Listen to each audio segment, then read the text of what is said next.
En el episodio de hoy recordamos uno de los momentos que marcó a Urabá en el 2018, la protesta contra los peajes. Nos acompaña el señor John Jaime Urrea, un líder solidario y comprometido con el desarrollo de la región, reconocido por encadenarse a un peaje durante 24 horas para evitar su funcionamiento a pocos kilómetros de otros. John Jaime nos comparte su historia de vida, de cómo llegó a Urabá y cómo nació en Apartadó la emblemática calle de los Quindianos en el barrio Ortiz. También nos cuenta un poco de sus aspiraciones políticas, su visión de región y el futuro que sueña para Urabá.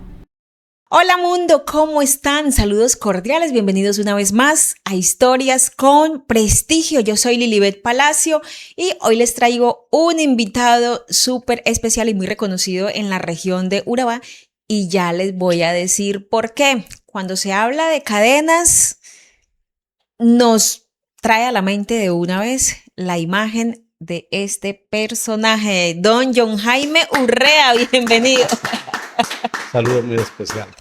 ¿Cómo vamos?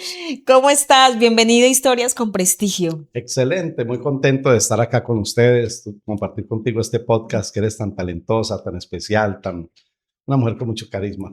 Muchísimas gracias. ¿Se acuerda de las cadenas? ¿Sabe a qué hago referencia cuando digo cadenas? Caramba, me retrocede en el tiempo a épocas donde definitivamente Urabá empieza como... Yo diría que en Urabá de alguna manera hay un antes y un después del tema de los peajes y de todos estos asuntos, porque la comunidad ya no salió como era antes una región de violencia armada, sino que ya era una comunidad que desde una mirada hacia adelante, desde superar su pasado de violencia, quiso levantar la mano comunitaria, desde decir, miren, bienvenido el progreso y el desarrollo, pero recuerden que aquí hay gente. Claro. Y que venimos de un pasado muy fuerte y queremos superarlo. Bueno, y terminó. Esa es una historia súper interesante que ahorita la vamos a escuchar en el desarrollo de este podcast, porque primero queremos conocer un poco más de John Jaime Urrea, quien es una persona quien se le ha visto con un liderazgo bastante interesante en la región de Urabá. ¿Quién es John Jaime Urrea? ¿De dónde es? ¿Cómo llegó a Urabá? Bueno, John Jaime Urrea es un campesino de Circasia, Quindío. Mi papá es de Granada, Antioquia, mi mamá del Quindío. Nací en una finca cafetera, ganadera, con frutales, una infancia maravillosa, hermosa, en el campo, que es hacia donde deberíamos de mirar de nuevo, la verdad. Sí. Y tuve una infancia espectacular, muy linda, pero algún día vine a conocer la región de Urabá porque un hermano estaba aquí. Resulta que en Urabá los primeros carros que llegaron a hacer el servicio como de taxi fueron un Jeep Willys que vino de Circasia, Quindío, y el personaje se quedó aquí y empezó a llamar a otros quindianos que tenían sus carros allá y se fueron viniendo, y así nació lo que hoy es Sotragolfo. Y el hermanito mío, que vivíamos en Circasia, vino a acompañar la traída de uno de esos Willys y luego me invitó a que viniera a conocer. Y se quedó. Y me enamoré de esta tierra tan maravillosa, tan mágica, me atrapó. Cada ser humano tiene como algo, algún destino o algo que lo conecta, y esta región me atrapó de una manera espectacular. Mira qué interesante lo que dice con el tema de estos vehículos, y me dice, así nació Sotragolfo. Qué rico que algún día alguien pudiera contarnos toda esta historia de Sotragolfo, quien es un medio de transporte bastante conocido aquí en el municipio de Apartadó especialmente. ¿Hasta los cuántos años estuviste en el campo? Hasta los 12 años estuve en campesino. Luego ya, bueno, pues me vine a conocer esta tierra y ya me quedé aquí. Me quedé aquí en la región de Urabá estoy aquí, la primera vez que vine en el 82. Y luego regresé al Quindío. Ya mi mamá vivía en la Armenia, llegué a Armenia, y después ya me casé muy joven, me casé con la primera novia que tuve. ¿Apartadoseña?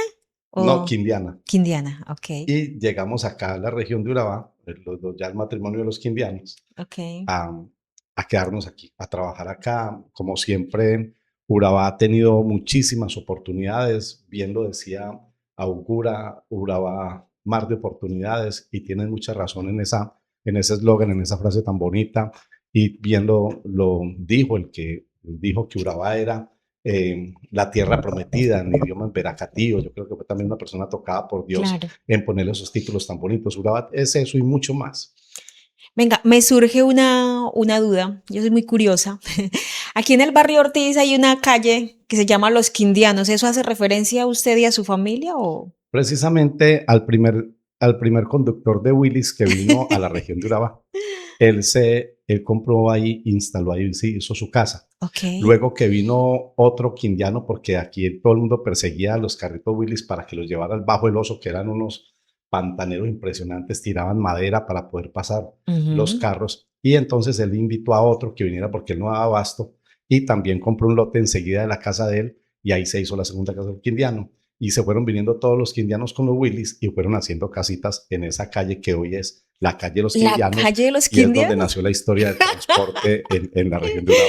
Vea de las cosas que uno se entera, qué bonito. Nunca, siempre decía que Los Quindianos, la calle de Los Quindianos, y todos sabemos dónde es la calle de Los Quindianos, pero yo no conocía el origen, el porqué. Y gracias por compartirlo y qué historia tan bonita. Ajá, ¿Ah? Chiquitica, ya van dos historias en una. Chiquitica. Cuando llegases entonces aquí a la región de Urabá, llegaste específicamente apartado, ¿cierto? Llegué a Turbo. A Turbo. Llegué a Turbo inicialmente, allá vivía mi hermano, lo acompañé un tiempo, luego él puso un negocio acá en el Ortiz, enseguida Los Ibáñez, y abrimos unas cabinas telefónicas y nos inventamos el tema de alquilar teléfonos con minutero.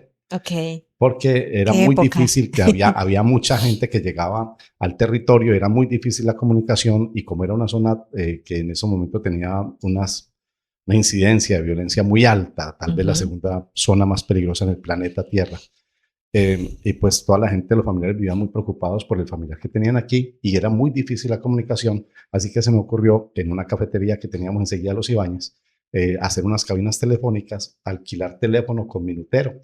Y eso fue un éxito. Después se llenó esto de cabinas telefónicas, pero ese fue el origen realmente. Y allí ya llegué a apartado y ya me quedé acá en apartado de eso. Pero esto operaba solamente llamadas salientes o también podían llamar ahí y solicitar a las personas del sector o cómo funcionaba. No, eran solo salientes. La Salientes. gente llegaba y pedía Realizaba su el llamada servicio. y se iba. Sí, y se encerraba en una cabinita que tenía un ventilador y ahí en esa cabinita hacían sus llamadas y eso fue un éxito, fue una cosa muy bonita. La verdad que yo le doy gracias a Dios porque nos ha dado mucha la creatividad, la imaginación y hemos logrado emprender sin mucho capital y hemos hecho cosas importantes.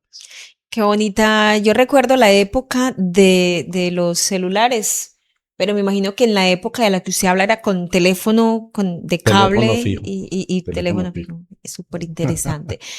Listo, y luego de eso, ¿qué más hacía John Jaime Urrea en apartado en Urabá? Bueno, ahí ya vino Postobón, me contrató para hacer un ejercicio de promoción de una gaseosa Tamarindo Lux, ya en el año 91, creo. Tamarindo Lux. Tamarindo Lux. Y entonces yo salía por allí en un carro con unas niñas muy bonitas, unas modelos, y daba degustaciones de la gaseosa. Me fue muy bien en esa actividad y me nombraron luego supervisor de ventas de Postobón. Allí estuve con ellos haciendo un trabajo muy interesante, abrimos nuevos mercados, fue muy bonito, una experiencia súper enriquecedora. Postobón es una escuela tremenda para el tema de asesores comerciales. Aprendí muchísimo de esa escuela y luego me contrata Helado de la Fuente para abrir mercado en Urabá de los helados. Pues aquí era lo que le decíamos bolis de mataburro. Pero de los buenos, o Era, sea, esos bolis de cola, de avena, bolis de sí, sí, galleta, sí. no, Agua de pozo hervida riquísimo. y entonces enchuspadita y toda cosa, pues eran a 100 pesos. Delicioso. Y llegamos con helado de la fuente para vender helados de 1.000 y 1.200 pesos. Me gusta, está loco. Pero finalmente logramos posicionar a helado de la fuente, luego cremelado, luego me buscó helado Liz y logré hacer la cultura del helado acá en la región de Urabá. Y hoy pues ya están todas estas empresas aquí. Unas historias, yo tengo unas historias lindísimas de revista de mercadeo porque posicionar marca en una época tan violenta era casi que uno pasaba agachado con la caja de helados y las balas por los lados, en fin, cantidad de cosas muy pesadas. Le iba Y a nos preguntar. tocó hacer cosas muy fuertes, pero muy, muy interesantes.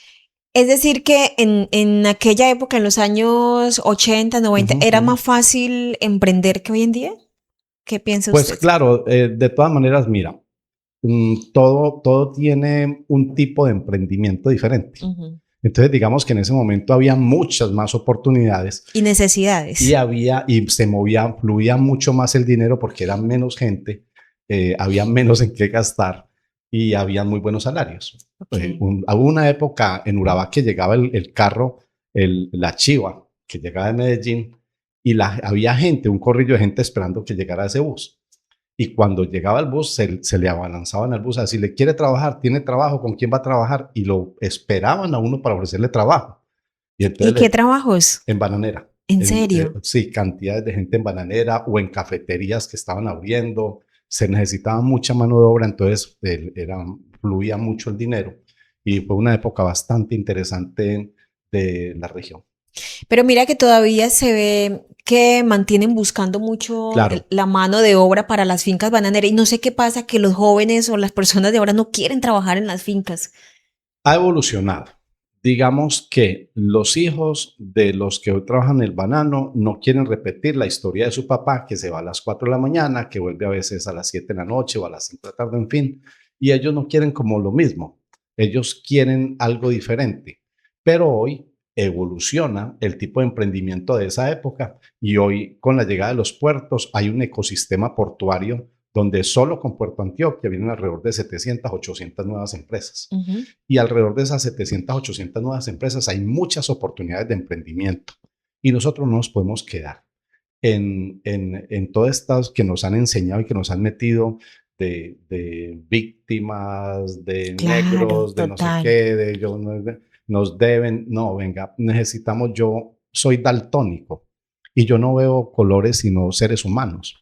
Y como seres humanos debemos, entre todos, mirar cómo nos superamos en la esencia del ser.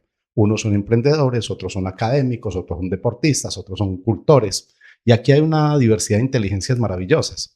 Y desde ese entendido yo considero que hoy los emprendimientos evolucionan y las oportunidades son también tremendas. Mira, por ejemplo, aquí en la región de Urabá no tenemos una fábrica de bombones. Un bombón viene de Cali. Mm. Una bolsa de basura viene de Bucaramanga. Un trapeador viene de Bogotá, una bolsa de agua todavía las traen de Montería. En fin, yo creo que aquí una región que tiene alrededor, ya se está acercando a los 800,000 habitantes, debe de tener sus propios emprendimientos para que la economía y el empleo se dinamice en nuestro territorio.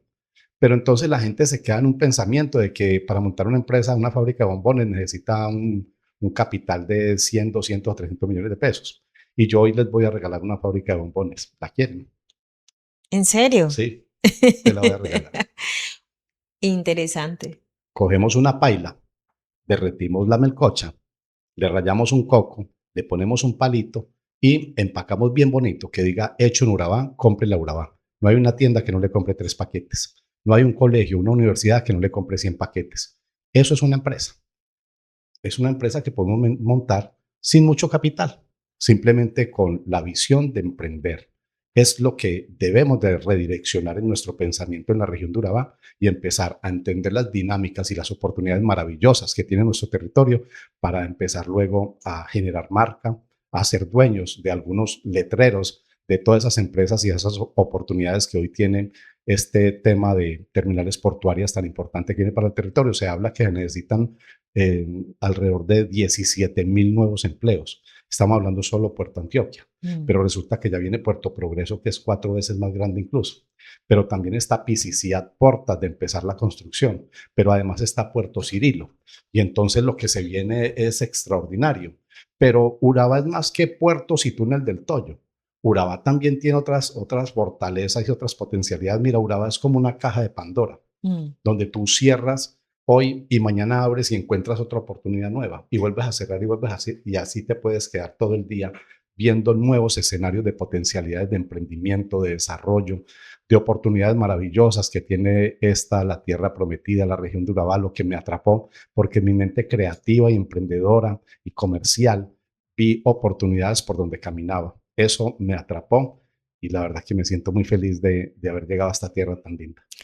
Bueno, nos menciona usted varios de los puertos que van a haber en la región de Urabá y todos son marítimos. O sea, ¿será que nadie ha pensado en un puerto seco en Urabá? Sí, hay una propuesta que venimos haciendo hace un buen Porque tiempo se va a necesitar. y hemos dicho lo siguiente, mira, con el tema de las terminales portuarias vienen unos desafíos muy fuertes y dentro de esos desafíos están los alrededor de 1.700 nuevos tractocamiones que vienen para nuestro territorio. Claro. Esto tiene unas afectaciones en el entendido que no hay las vías suficientes para poder atender esta nueva demanda de transporte. Pero una de las propuestas que hacemos es que se haga un puerto seco en Mutatá, que es el municipio menos desarrollado de pronto del territorio. Y esto le va a generar una oportunidad tremenda a Mutatá de desarrollarse como un centro logístico, un hub logístico importante, donde en ese puerto seco los tractocamiones que vienen del interior del país llegan hasta Mutatá. Allí se hacen los patios de contenedores, se consolida toda la carga que viene del interior del país y en un tren jalamos 500 lo que traen 500 tractomulas en una sola tirada de tren y lo lleva por la orilla del río León, que es nuestra tesis, en un ferrocarril que va hasta las terminales portuarias. Esa es una tesis muy ganadora, porque es que nosotros nos quedamos mirando a la carrera 100 como el determinante del desarrollo de apartador. Y resulta que la transversalidad del desarrollo debe de cambiar sobre esta vía nacional y empezar a mirar hacia el río León. Las grandes ciudades se desarrollan es alrededor del río más grande que tiene. Y el río más importante que tenemos nosotros, además con conexión marítima, es el río León. El río León, sí, si señor. Apartado, Chigorodó, Mis Carepa, compañeros se reunieron. el mismo Turbo, se hicieran a orillas del río León, podrían desarrollar industrialmente, en manufactura, en logística, en servicios, de una manera muy importante. Ese puerto seco en Mutatá nos permitiría entonces que se evite el ingreso de los 1.500, 1.700 tractocamiones y hay un tema ambiental, un tema de movilidad, un tema de seguridad, de temas sociales, de todo lo que tú quieras. Claro. Que podemos evitar y es un gana-gana para todos. Mutatá de manera organizada y entendiendo esa dinámica se prepara para recibir ese desarrollo y convertirse en un hub logístico. Los tractocamiones tienen la oportunidad de descargar más rápido y volver a cargar más rápido y regresarse en menos tiempo y menos recorrido, porque el negocio de ellos no es estar 3 días con una carga, sino llevarla, descargarla y voltearte una. Eso es muy importante para ellos. Así que en todo lo que estamos revisando, esa sería una oportunidad extraordinaria de desarrollo, un puerto seco en Mutatá con conexión férrea entre las terminales portuarias. Y es que no me imagino decenas de vehículos gigantes pasando por la 100, yendo y regresando. Es tremendo, no puede. Y por las variantes. Es más, nos han dicho congestión, trancones, claro, accidentalidad, mortalidad, sí, que es lo grave, total. porque nos dijeron que, claro. que vamos a quedar a 4 horas de Medellín con el túnel del Toyo. Eso es cierto, pero con la carretera vacía, pero con 1.500 tractocamiones entrando y saliendo, caramba, y con una sola vía, claro, hay un nuevo desafío tremendo. Entonces, tenemos unas oportunidades extraordinarias, pero yo creo que tenemos que ser más audaces, tenemos que ir más allá, tenemos que mirar cómo todo este potencial se desarrolla de manera ordenada. La diferencia de Urabá con otras terminales portuarias del país es que nosotros somos sui generis. Nosotros tenemos aquí también unas comunidades organizadas que saben proponer de manera organizada, que cada vez se articulan más y que se atreven a proponer unas hojas de ruta para decirle que estamos aquí. Somos comunidad también. No, bienvenido el desarrollo, pero el desarrollo, si tú no lo ordenas, si tú no levantas la mano como comunidad, el desarrollo no pide permiso, sino que arrebata, avasalla. Y nuestra lucha es esa, es decirle a todo el empresariado que viene, bienvenidos, las oportunidades son extraordinarias, pero recuerden que aquí hay comunidades. Recuerden que aquí hay profesionales, recuerden que hay empresarios y comerciantes que están esperando esta oportunidad para participar de ese desarrollo. Y en la medida que tengamos en cuenta estas comunidades y podamos integrarnos con ellos, va a ser mucho más fácil desarrollar este territorio tan maravilloso y todas las oportunidades que vienen que son realmente extraordinarias. Usted nos habla de lucha, de levantar la mano. Vamos a regresarnos por allá en el 2017, 2018. ¿En qué pensaba usted cuando se amarró un peaje? ¿Cuántos días estuvo ahí? ¿Por qué? Cuéntanos todo lo que pasó esos días. ¿Y en qué año fue exactamente? Porque fue por allá entre 18 y 17. Sí, finales del 2017, octubre 30 y 31 de 2017. Okay. Porque es que se creó un comité de iniciativa ciudadana liderada por varios amigos, unos líderes muy interesantes. Ahí estaba Héctor Cosio, estaba Iván Acevedo, estaba Turbo Dafri Romaña, estaba Claudia Nado. Bueno, excúsenme que se me pasen los nombres de tanta gente, Lilibet, del Reposo. Había muchísima gente muy interesante, algunos transportadores, Carlos García, el mismo Alex Martínez, en fin, había una gente muy interesante que se sumó como en ese comité de iniciativa ciudadana. Y en el ejercicio se hicieron los debates diciendo que los peajes sí, pero en las fronteras de ingreso a este eje cafetero, Claro. a este eje bananero, perdón. Bananero. Y entonces, ¿qué pasó con esto? Que finalmente el gobierno decía sí, pero ya están y los peajes van. Entonces, pues yo me senté a revisar muy bien la norma de los peajes y lo que hice fue encontrar una cantidad de vacíos que tenía la norma. Es decir, la norma de los peajes dice que las casetas de peaje de techo azul tipo B deben de quedar a 40 kilómetros la una de la otra, pero entre Chaparral y Río Grande hay 25 kilómetros. Y entre Río Grande y Cirilo hay 32 kilómetros. Estaban fuera de la norma. Claro, total. Y entonces el argumento que se armó técnicamente era decirles, gobierno, por Dios, usted puede crear una norma, pero no puede violarla, porque el mensaje es muy negativo para las comunidades. Pues si el gobierno viola las normas y las leyes, pues Dios mío, qué esperanzas de los demás, ¿no? Entonces, cuando la poliarquía, que es como el poder político que hace lo que quiere con las comunidades, pues hay una acción-reacción, causa y efecto que se llama anarquía. Y es el reventar de eso que le dicen hoy estallidos sociales o protestas o en fin, y eso fue lo que se veía venir. Por lo tanto, después de muchos argumentos en diferentes escenarios locales, regionales, departamentales, nacionales, decían, tiene toda la razón, pero eso va.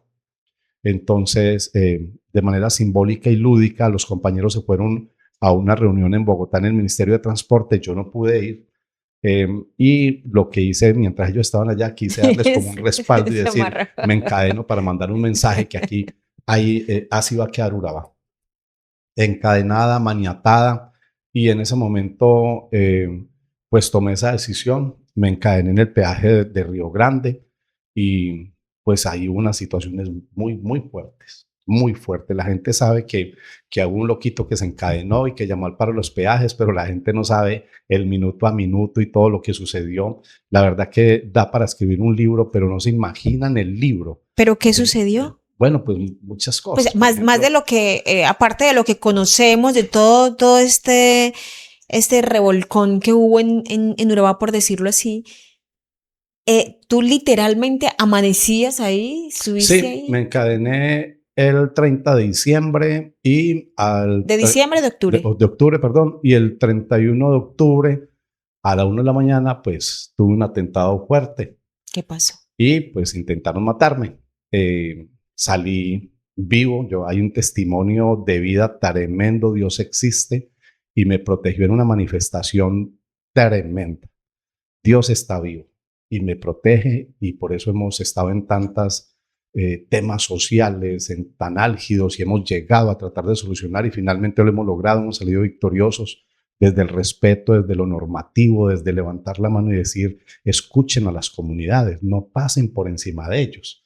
Todo es un tema más de diálogo y de generar mecanismos para comunicarnos y entendernos que de pasar por encima de ellos con la fuerza pública, con el ESMAD y con todas estas cosas, o descalificándolos y dándoles términos de revoltosos, de revolucionar, cualquier cantidad de cosas. Claro. No, es simplemente mi lucha ha sido por proponer mesas de participación ciudadana, mecanismos y escenarios que nos permitan sentarnos a dialogarnos en medio de las diferencias, cómo lograr consensos en medio de los disensos.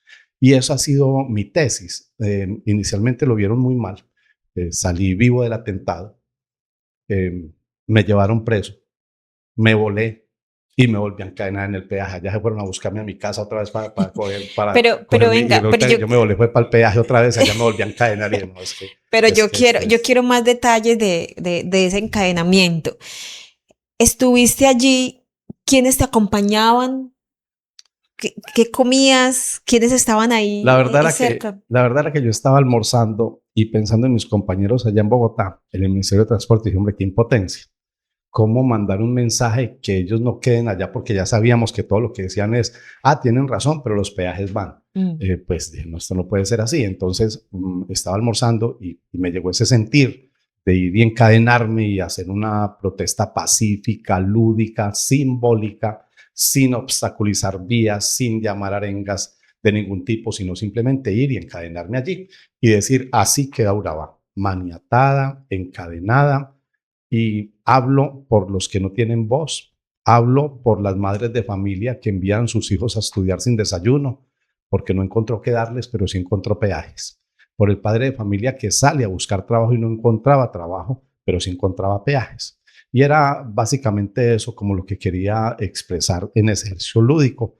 Eh, Luego a la 1 de la mañana, pues lamentablemente, eh, actores públicos llegaron era algo tremendo, eran cantidades de vehículos, de motos, de camionetas, de patrullas y de todo, y pues apareció una mano por detrás y me fue haciendo una técnica como de una serpiente, una cosa tremenda, una mano que se deslizaba suavemente, salió de la nada y empezó a deslizarse así suavecito, hasta que finalmente aquí ya me cogió fuerte y ahí empezó a estrangularme y me estrangulaba, pero yo en ese momento cerré mis ojos, respiré profundo, no hice ninguna repulsa ni nada, sino simplemente sentí la mano. Al comienzo me asusté porque creí que era un animal y luego entendí que era una mano la que me estaba cogiendo. Cuando vi la mano dije, pues me van a hacer un atentado y pues, respiré profundo y cerré mis ojos y empecé a hablar con Dios. Y le dije, Señor, usted me llamó, aquí estoy. Usted me dio este sentir, yo lo atendí, pero no me vayas a soltar de la mano. Si me necesitas, no me sueltes. Y empecé un diálogo con él y yo me desconecté de lo que me estaba pasando aquí en este plano y me fui como a otro plano y yo no volví a sentir nada. Hubo algo muy Ven, ¿y interesante. estabas allí solo? En ese momento es que hasta las 12 de la noche hubo gente del comercio de Currulao, del comercio de apartado que me acompañaron y a las 12 de la noche se fueron todos. Ujú. Y estaba Rubiel Montes. Mm. Rubiel Montes en ese entonces era concejal de apartado y él fue el último en irse y él dijo, bueno, me voy y se fue y después se regresó y me dijo, no soy capaz de irme, hay algo que no me deja ir. Y yo le dije, pues, ¿qué te vas a quedar aquí llevando zancudos conmigo? Enseguida apenas empiezo yo a cabecear aquí del sueño, me desencadeno y me voy. Y ya paró todo. Y entonces él dijo, ah, bueno, y se volvió a ir y se volvió, hombre, no sé, no me dejan ir, no soy capaz de irme.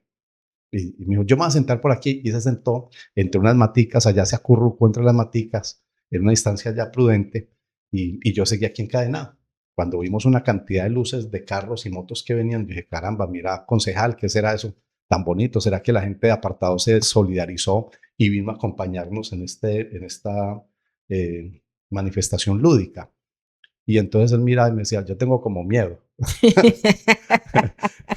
Y entonces seguimos mirando y cuando de pronto se vino una hilera de motos, luego una hilera de camionetas, luego unas patrullas y pues Era nada, fuerza pública. muy lamentable eso. Eso para mí fue un shock emocional tremendo porque yo decía, yo creí que esto se veía era en la televisión con lo que hablan de las botas al revés y todas esas cosas, y pero es que eso está ahí. Somos muy vulnerables como comunidad. Y eso a mí me despertó un sentir de hablar y de levantar la mano por tanta gente. Yo decía, si eso es uno que medio habla y le pasan estas cosas, qué pesar de la pobre gente, del campesino que sale con su hijo por ahí a la madrugada cosechando, en fin, y tantas cosas que les pasan, tan vulnerables a estas comunidades. Y eso para mí fue un choque muy tremendo. Finalmente, el concejal se quedó allí como petrificado. El que me estaba ahorcando vio que yo no me desmayaba, ni me moría, ni me pasaba nada. Entonces se desesperó, un tipo grandísimo, y se desesperó y empezó a brincar, como arrancarme la cabeza como una gallina. Y brincaba arrancándome la cabeza. Y finalmente, pues lo que sucedió fue que el concejal reaccionó, se paró, salió corriendo gritando y cuando gritaba decía, no me maten, yo soy concejal, no me maten. Entonces, pues allí dijeron, pero ¿cómo así que hay gente escondida? ¿Cómo así que concejales aborten? Eso fue más o menos lo que sucedió y finalmente vino un personaje, le dijeron, córtele las cadenas.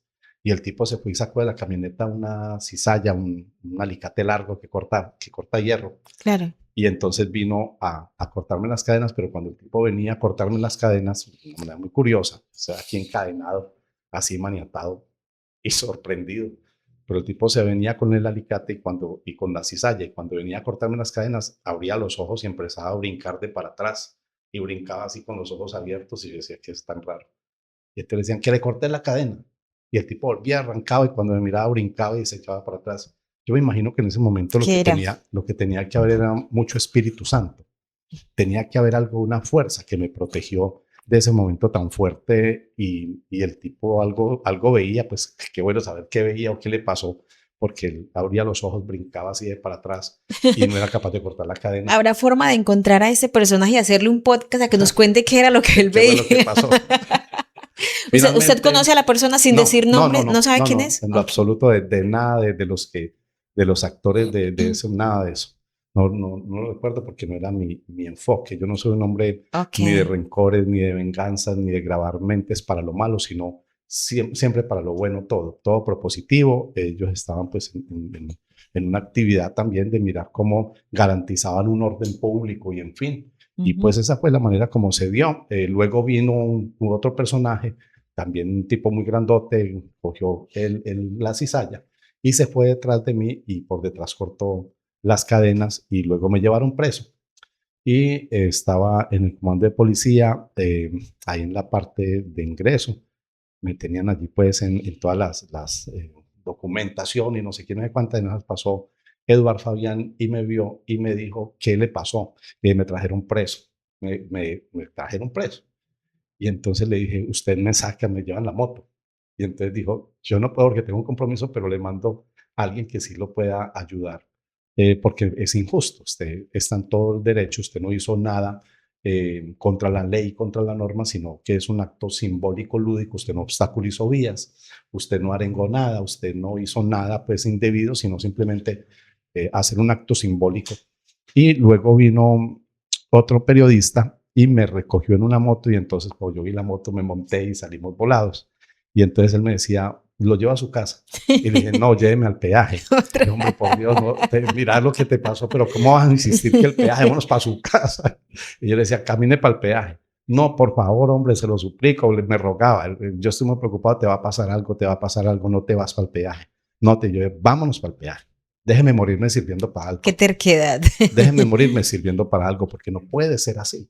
Mm. Es que no puede ser que las comunidades no puedan, ni de manera lúdica y simbólica, eh, alzar la mano y decir, por Dios, están pasando por encima, además porque están fuera de la norma. Es que todo fue desde lo normativo. Eso fue muy fuerte y la gente me veía de una manera muy negativa en su momento, la institucionalidad, pero ahora nos dan la razón, que es cómo buscar herramientas y mecanismos para decir, escúchennos, no Mm. pasen por encima de Urabá, de la región. Y ahí es cuando decía ahora que Urabá es sui generis, es diferente a lo que pueda pasar en Buenaventura o en Cartagena o en cualquier otro terminal portuario del país, porque nosotros tenemos una característica que venimos de unos pasados de violencia muy fuertes y hoy hay comunidades con la capacidad de sentarse a proponer, a crear mesas de diálogo, pero hay que saber entender esas dinámicas y poder entonces sentarnos a construir la región que todos soñamos y queremos y merecemos además. Bueno, y todos los que somos de Urabá sabemos qué pasó luego de esta protesta pacífica, que se vino todo un revolcón en la región. ¿Ustedes de alguna forma fueron señalados por todo lo que ocurrió? Claro, el 27 de diciembre, después de eso, dijo la ANI, pues el 31 de diciembre a las 12 en punto de la noche se abren los peajes. Entonces llamamos a un paro cívico, también pacífico, y diciéndoles, no, esto de los paros armados y todo esto tiene que ser cosa del pasado. Claro. Hoy es la comunidad de manera madura, abierta, diciendo, venga, escúchennos porque están pasando cosas que no están bien y es mejor hablar a tiempo. Entonces llamamos a un paro cívico ese día, 27 de diciembre, diciéndoles, miren, esto es lo que va a pasar si abren esos peajes. Escuchen a las comunidades, que es desde lo normativo. Ese 27 de diciembre fue como un 70, un 80% el paro en la zona. Ujú. Y luego salieron situaciones muy desafortunadas. El gobernador dijo que no había sentido el paro. ¿Cuál paro? Luego la secretaria de gobierno de la gobernación dijo que aquí lo único que habían eran bandidos. Luego Tremendo. el ministro de Transporte dijo que aquí teníamos una enfermedad mental y una cantidad desafortunada de frases desde lo gubernamental que me queda sorprendido, increíble que nosotros como sociedad esta sea la manera de escucharnos. No, no puede ser. Y el 31 de diciembre a las 12 de la noche abren los peajes. El 1 de enero me entrevista Yasmín Yolín Cogollo, que es reportera de Caracol, Ujú. y dice qué piensa de esto. Y pues yo creo que nos deben de escuchar y voy a llamar a un paro cívico, pacífico y voluntario, porque nos deben de escuchar, porque están fuera de la norma. Lo que estamos pidiendo es únicamente que los lleven a la norma, sí a los peajes si quieren, pero Pero donde, no fuera de la norma, claro. ubicados donde debe ser. Y esa era nuestra lucha. Y finalmente el 1 de enero, 2 de enero tal vez, llamo a un paro pacífico, voluntario, cívico, y el 3 de enero ya amanece todo un 100% se frenó la zona al 100%. Luego ya vinieron otras situaciones que son impresionantes. Te digo que realmente va a haber que escribir un libro porque el minuto a minuto es una cosa de locos. Es impresionante todo lo que tuvimos que vivir, todo lo como de alguna manera me tocó al final enfrentar al Estado, defender desde lo normativo, pero también con la firmeza, como me caracterizo por mi carácter, por mi firmeza, por mi transparencia, defendiendo lo que debe ser sin abandonar las causas comunitarias. Y a pesar que habían posibilidades de haberme beneficiado, lucrado de esto, No no lo lo hice, hizo. me sostuve. Mm. A costa, perdí mi familia, se fue para México de alguna manera casi que exiliados porque pues esto fue muy fuerte. Me iban a matar, me iban a llevar preso, falsos positivos, una cosa de Qué locos. locura. Abandoné desde allí todo el tema de mis finanzas y me dediqué a ayudarle a la humanidad. Pero de algo sirvió, ¿no? Claro, hoy estoy vivo, libre y sin peajes en la región de Urabá, gracias a la misma comunidad, gracias también a los líderes del Comité de Iniciativa Ciudadana que empezaron todo este tema desde el diálogo y finalmente pues así se dieron las cosas. Hoy no hay peajes en la región de Urabá, han habido 2 intentos de abrirlos de nuevo y he mandado comunicados diciendo no lo hagan. Yo creo que es un tema ya resuelto, vivido y juzgado en la región de Urabá y es mejor que pensemos en otros territorios diferentes en las afueras, como en otras dificultades que tenemos en las vías de la región, pero no en el interior de este eje bananero que hoy tiene unas dinámicas donde la gente de Chigorodó viene apartado, los de Turbo, todos nos movemos entre nosotros en un área donde tenemos muchos hechos metropolitanos conjuntos y esos peajes no estarían bien. Es como poner un peaje entre Medellín y Itagüí, otro entre Envigado y Claro. Medellín y otro entre Bello y Medellín, pues yo creo que no lo permitirían. Pues eso es Pues básicamente. imagínate una persona que vive en apartado y que trabaje en Turbo o viceversa, pagar diariamente Claro, un peaje en Río Grande. claro, porque además para nadie es secreto que Apartado es como más una ciudad de administrativa, de Ujú. servicios y eso. Entonces, la gente de Chigoró viene al médico Apartado, Claro. los de Carepa vienen a estudiar Apartado, los de Turbo vienen a mercar Apartado, vienen a trabajar, hay tantas dinámicas entre estos 4 municipios que no es justo que les No es pongan justo. peajes al interior. Obviamente para ellos pues es donde está el grueso de la movilidad y ellos quisieran poner ahí para recoger dineros. Pero un momentico, es que venimos de un pasado muy fuerte que nadie nos sanó, que nadie hizo la catarsis, que tampoco han sabido hacer ese ejercicio de compensación si se quiere. Y finalmente no puede ser únicamente que el tema de los peajes sea la manera como nos devuelvan a Urabá, devuelve al Producto Interno Bruto de Antioquia más de 10 billones. eh, y no es justo que lo que nos devuelvan sean peajes y este tipo de situaciones. Hoy, Claro. afortunadamente, ya Antioquia está mirando más a Urabá, ya están empezando, pero les falta todavía entender más las dinámicas tan grandes que tiene Urabá y ahí me gustaría ser como ese conector, de alguna manera lo digo con decencia, con respeto, con prudencia y humildad, pero sí ayudar a que se entiendan las nuevas dinámicas de territorio para que Antioquia comprenda que es dueña del ombligo del mundo, que es dueña de una tierra maravillosa, que tiene una frontera internacional dolarizada, que es una tierra con unas potencialidades espectaculares. Qué historias tan interesantes, es historias con prestigio. Nuestro invitado de hoy, John Jaime Urrea, un líder, pero líder de los líderes, ¿no? Luego de toda esta historia y todos esos acontecimientos que nos cuentas, soy segura que tienes un respaldo grandísimo de un montón de gente que te admira, que te quiere, que te respeta, que sabe que has hecho cosas de buenas formas en la región de Urabá. ¿Tienes algunas aspiraciones políticas y crees que la comunidad responda a ello? ¿Qué hay por ahí? Hay cosas muy curiosas. Uh-huh. Finalmente la gente le dice a uno, aspire a la alcaldía, aspire a los diferentes escenarios políticos, y yo soy más social que político, la verdad. Sí. Toda mi naturaleza es de dar, es de ayudar, es de aportar para construirnos como una región digna, moderna, educada, pujante, de mirar hacia adelante, emprendedora. Esa es mi visión. Entonces, ese contenido social, combinarlo con lo político es como el gran desafío. Entonces, como desde esta dinámica social, empresarial y de tratar de proponer transformaciones de territorio, pues decidimos aspirar a un tema de alcaldía en su momento. Uh-huh. Y la gente decía, es que con todo lo que has hecho, nosotros después de los peajes, Lilibet, lo que hicimos fue empezar, me dediqué a ayudar a la humanidad porque la familia se fue. Y entonces yo me quedé solo. Y yo dije, caramba, pues obviamente ellos se fueron porque se sintieron amenazados, fue muy fuerte, fue muy fuerte.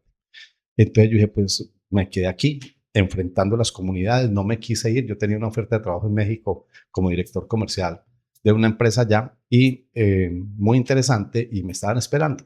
Pues yo renuncié a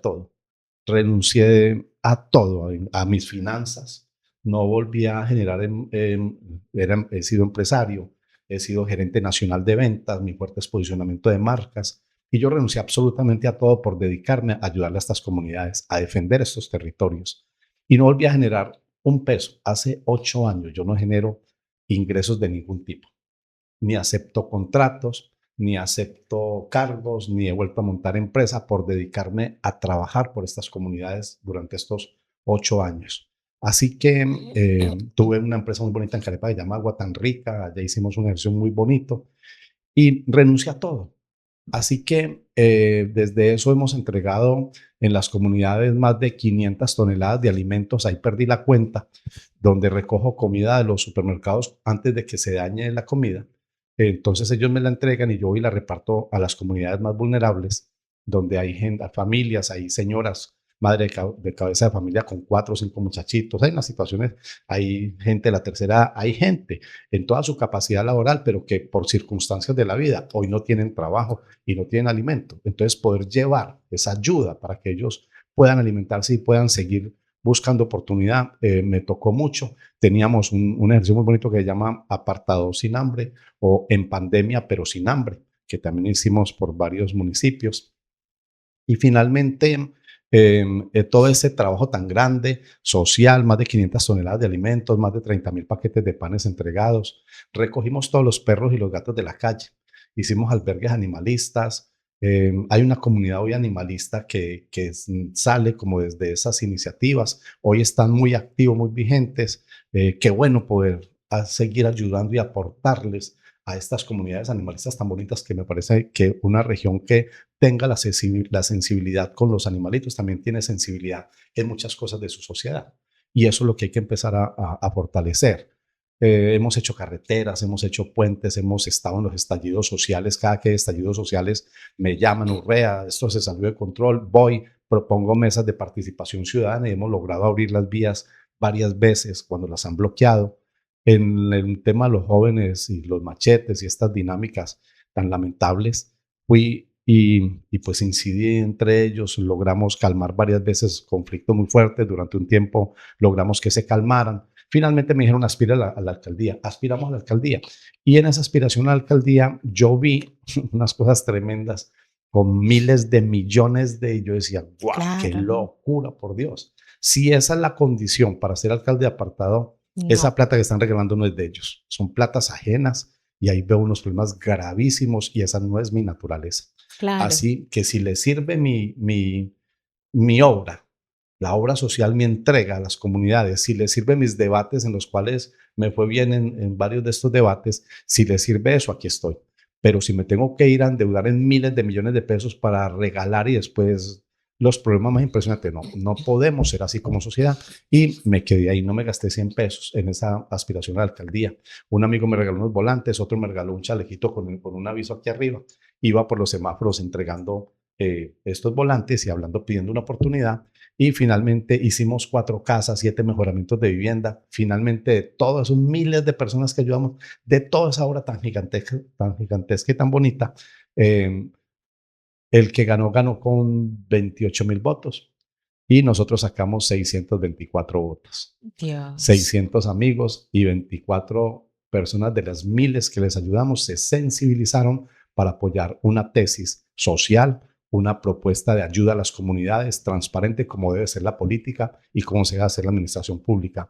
Eso para mí se convirtió en un ejercicio, un experimento social muy interesante, porque yo ahí decía, es que el corrupto no es únicamente el político, es también la comunidad, que Ujú. es indolente y que obliga a que les den un tamal, 100.000 pesos, no sé qué, y luego saben los problemas que les vienen como sociedad, pero la Claro. gente no conecta con esa realidad. Y entonces eso fue algo muy interesante. No me afectó en lo más mínimo, morí con las botas puestas, seguí caminando en los huesos, pero seguí haciendo obras por las comunidades, no me detuve, todos los politiqueros se desaparecieron y yo seguí haciendo la labor social.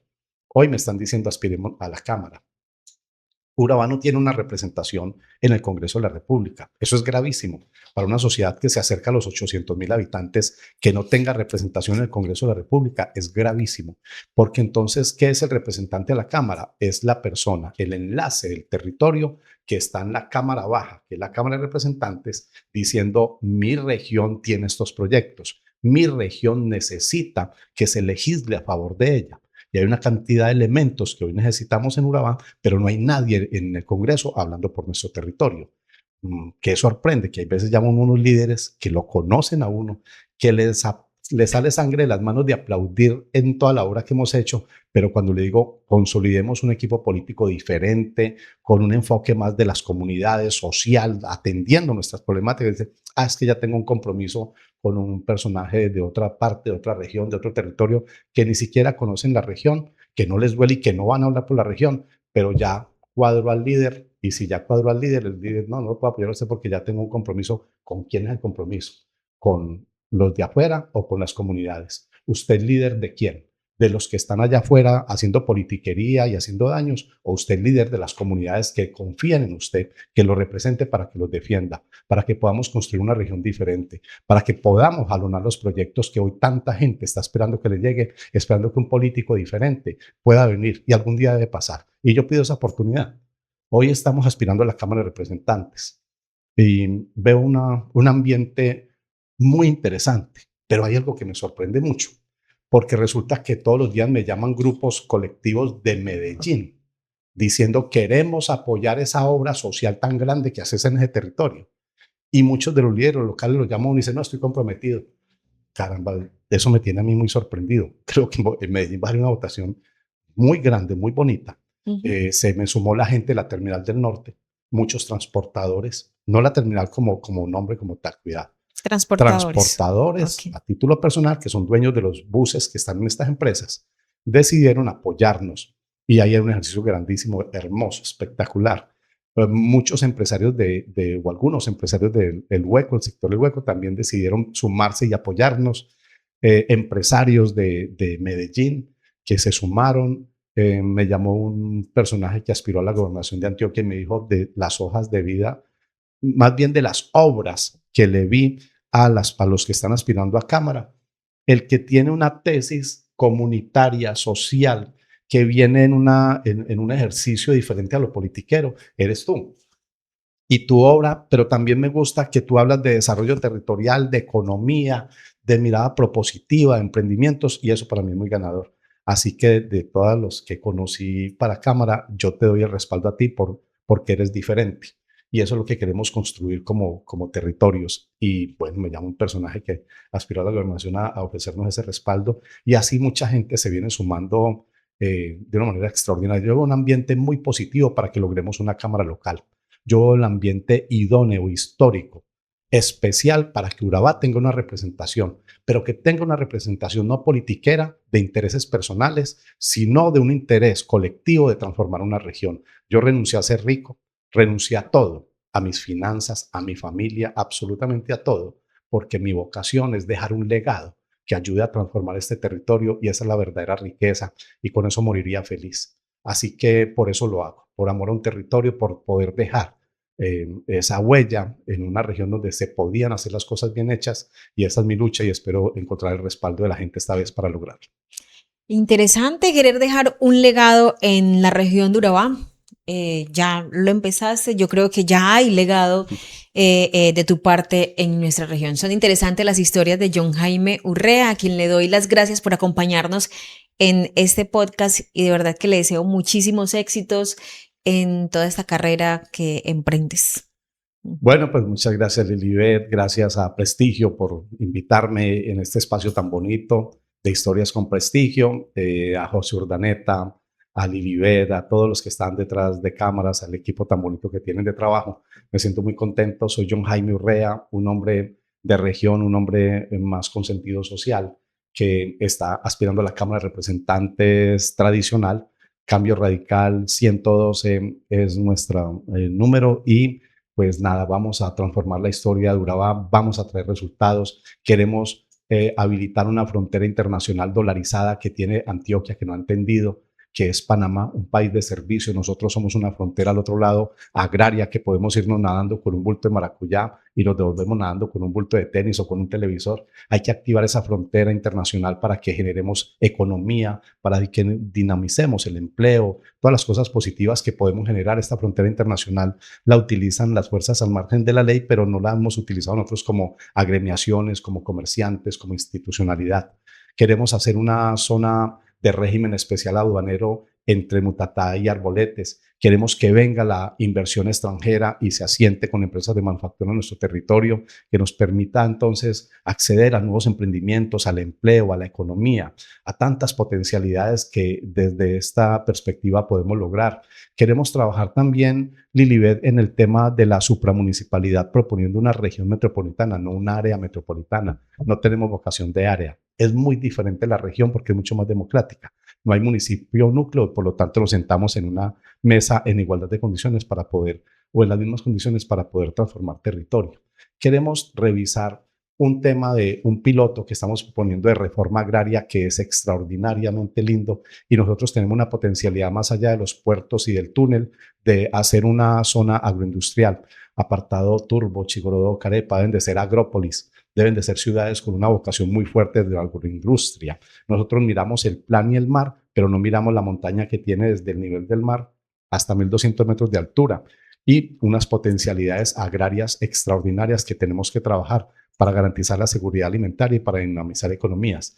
Pero hay una ley muy interesante, además de todas estas propuestas que queremos hacer, que las conocemos y que estamos dispuestos a que nos llamen al debate para presentar las tesis. Esto no es una frase de cajón, son tesis elaboradas, estudiadas, pensadas desde lo normativo que queremos proponer. Pero hay una ley muy interesante que es la ley 142 de los servicios públicos. Esa ley 142 de los servicios públicos es la que regula el tema tarifario y de cómo funcionan las empresas de servicios públicos, de gas, energía, acueducto, saneamiento básico y telefonía.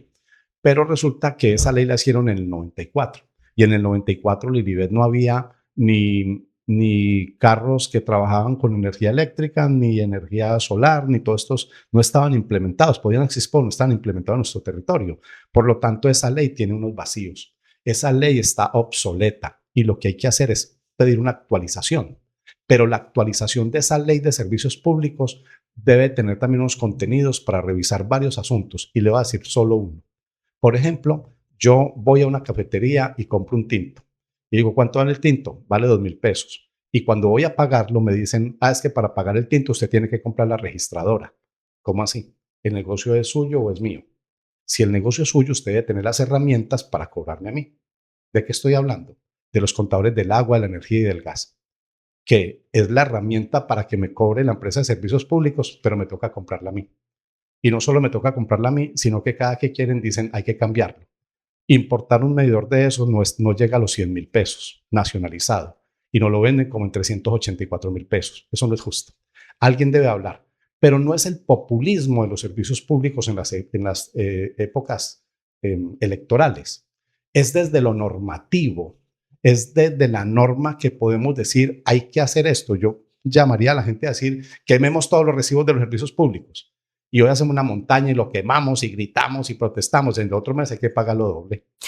Es Claro. así de sencillo. No, es qué norma y qué vacíos hay para que desde lo normativo podamos trabajar, construir y ayudar entonces a aliviar un poquito y lograr compensaciones, que yo creo que hasta el mismo EPM lo podría agradecer en su momento, porque es que hay que bajar también un poquito la carga de presión impositiva que tiene la gente en sus casas que ya no aguanta más. Solo es de una, pero son 5 formulitas extraordinarias que bajan considerablemente la presión en el servicio de servicios, en el recibo de servicios públicos que hoy tienen nuestras comunidades. Ley 142 del 94, actualización inmediata.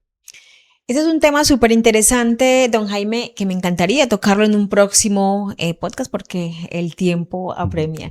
Así que muchísimas gracias a ustedes por vernos, a don John Jaime por acompañarnos y qué rico que estas historias les gusten. Síganos en nuestras redes sociales, aparecemos en todas, nos consigues como Historias con Prestigio. Feliz Navidad, feliz año. Bueno, feliz Navidad para todos, a ti, muchas gracias, un feliz año para toda la familia Prestigio, José Urdaneta, Lilibet, toda esta familia tan bonita, maravillosa, a todos ustedes, una feliz Navidad, un próspero año y un año con nuevas noticias, con noticias que nos permitan construir y seguir transformando región. Si tú tienes una historia para contar, búscame porque toda voz merece ser escuchada. Chao.